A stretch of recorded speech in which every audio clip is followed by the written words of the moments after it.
Everyone thinks carrying yourself out of epic hell requires picking an assassin and getting 20 kills. It doesn't. Today I'm going 3-0-12 on Valor to prove pure macro win games faster than chasing kills. But here's the twist. Even though I didn't die once this game, I made 3 massive macro mistakes that will get me absolutely deleted in Mythic lobby. We are going to review the full 10-minute match. Let's see if your match awareness is sharp enough to spot my blunders before I point them out. Let's get into the draft logic. Level 1 is all about authority. My Helcurt is ready to pounce, so I ignore the minions and focus completely on zoning the Faramis. He panics and burns his flicker. In epic, people let him go, but to dominate, you match their energy. I flicker in.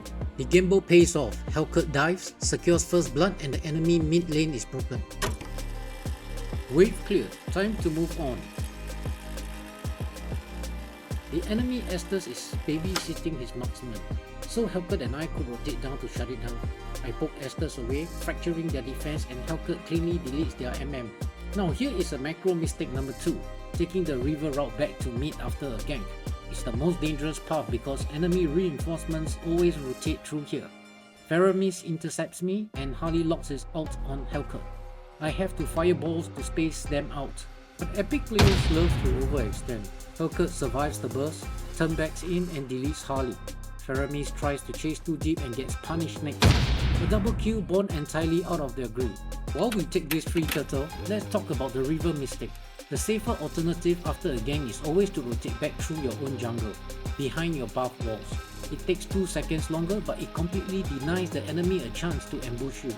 I spot Helcurt camping by the river bush. My plan: step up, act vulnerable, and bait Faramis into stepping too deep. But this is solo queue, and we are completely out of sync.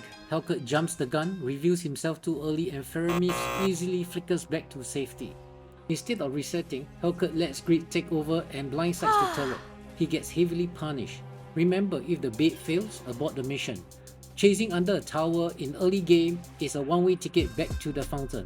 I'm holding the lane alone, hiding in the bush near our tower. The moment I see Helcurt arriving as backup, I prepare to unleash everything. Clint's counter burst was insane. I had no choice but to retreat. I didn't get the final blows, but my zoning did the job. While I safely retreated, Bruno cleans up Estes and Helcurt hunts down Clint. That is the Sage mentality. Set up the play, stay alive, and let your team do the rest.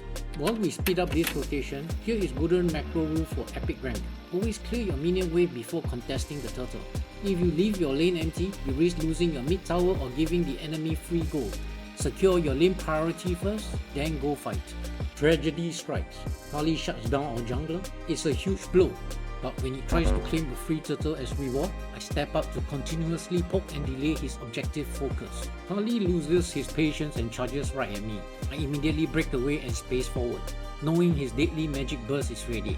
Never contest an assassin on his terms. Make him chase you. Helcurt arrives to back me up, forcing Harley to turn around. But it's already too late. My passive fire damage melts his remaining HP bar, and he drops dead in his tracks. A clean solo kill entirely from damage over time. The chaos splits directly into the bottom lane. Bruno shuts down their Estes, but Faramis immediately trades him back. I step up to stabilize the line, continuously poking both Faramis and Clint to halt their momentum. As usual, Helcurt lets his inner assassin take over and dives deep to delete Clint. He gets the kill, but he pays for it with his life. It's messy trade on this side of the map, but look closely. Our jungler Yin returns to the pit and secures the turtle entirely for free. In the end, it's a highly decent macro trade for our team. Wave cleared, hiding in the bush to reset my positioning. Harley tries to jump me, but the Sage player is always ready. I activate my ult to cleanse and shove him away. Faramis and Estes instantly dive in to help, but I drop a second firewall to push them all back and retreat safely into our purple buff. 3-man gank completely denied. Estes gets greedy and tracks me deep into our territory. I completely whiffed my first fireball, giving him the confidence to turn and fight me. But I lock my aim down on the next shot, stunning him right under the tower for a clean punish. Never engage near an enemy turret. It puts you at a massive structural disadvantage. Let them make the mistake. Wave cleared, rotating bottom to back up our Marksmen. As fight breaks out, Faramis tries to set up his marksman. I immediately poke him away to block the gank while Helcurt slides into Estes. They retreat, but Helcurt greedily dives the turret and Faramis shuts him down. Worse, both marksmen trade out and drop simultaneously. This is a losing trade. Facing a 2v1, I'm backing off to reset. Mid-wave cleared, rotating top to back up Yin. I arrive a little too late and Harley shuts Yin down. With our jungler dead and the turtle about to spawn, staying here to fight is a trap.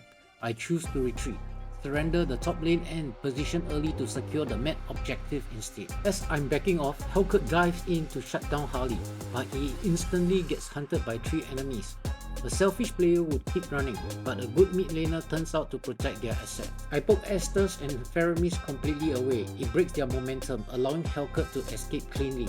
Crisis averted. I immediately rotate straight back to the mid to secure my lane priority. Let's trace the choice back if we look at the timeline right here. By clearing the mid wave first, I force Faramis and Estes into a tough decision. Do we defend the important mid turret or gang me at the top lane? Freeze frame. As you can see on the minimap, he chose the turret.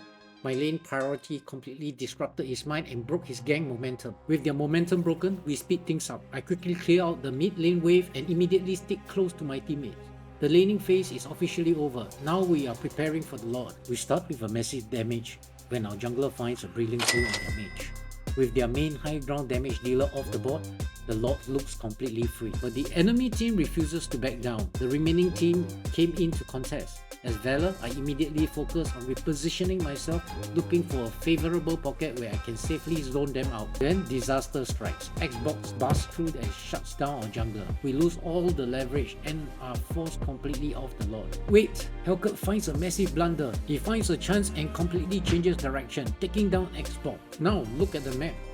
Our TFT lane is sprinting down from the top lane. Suddenly, a lost fight turns into a highly winnable 3v3 scenario.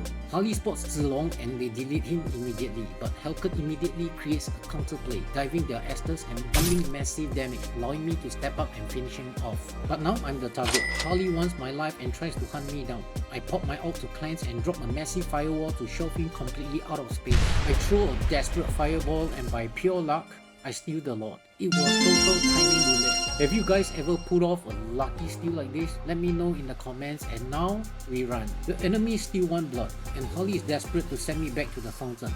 I use my flicker to reposition safely, keeping my distance while constantly throwing out pokes to kite them without over-engaging. Look at the minimap. While we were fighting for our lives at the Lord pit, Bruno was completely split pushing from the bottom lane alone.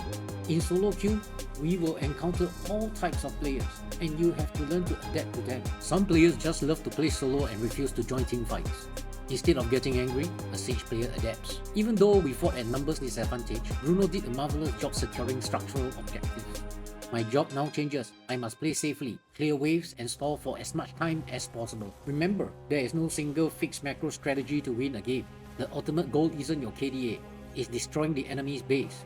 If your team won't group, use their solo pressure to your advantage and sink your wave to force the end. The pressure Bruno created was too much for them to handle. The Lord slams home, shatters the base, and we take the win. Adapt to your team, play the map, and stop chasing kills. That is how you win in solo queue. Hit that subscribe button right now. I'll see you in the next match.